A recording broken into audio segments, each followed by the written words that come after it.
આજરોજ ગાંધીનગર જિલ્લા commander VR. Prajapati સાહેબના માર્ગદર્શનમાં જિલ્લાના માણસા હોમગાર્ડ યુનિટ ખાતે નશાબંધી કચેરી ગાંધીનગર દ્વારા નશાબંધી મુક્ત ગુજરાતના નારા હેઠળ એક કાર્યક્રમનું આયોજન કરવામાં આવ્યું હતું। આ કાર્યક્રમમાં માણસા યુનિટના 40 જેટલા હોમગાર્ડ જવાનોએ પોતે નશો નહીં કરે અને અન્ય પરિવારોને પણ નશો નહીં કરવા જનજાગૃતિના નારા સાથે આહવાન કરવામાં આવ્યું હતું।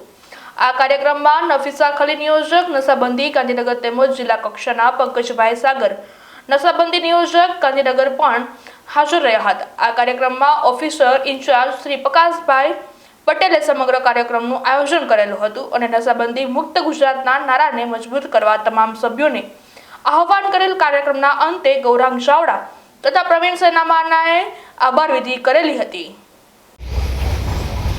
હવે અત્યારે હાલ યુવાધન કોઈ પણ દેશને ખતમ કરવું હોય ને તો એના યુવાધનને ખલાસ કરી નાખો, ઓટોમેટિકલી દેશ ખલાસ કરે। અને આપણે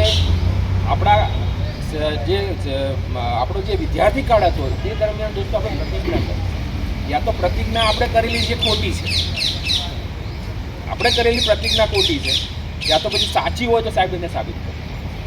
એટલે થોડો પ્રયત્ન તમે ફરજના ભાગરૂપે ત્યાંથી ફરજ બજાવતા હોય ત્યાં તમને આવો કોઈ વ્યક્તિ મળે તો એને કાયદાની રીતે તો ઠીક છે સાહેબ, અને એની અંદરથી પાછું વાળવો હોય તેની હોસ્પિટલો છે, જે રીતે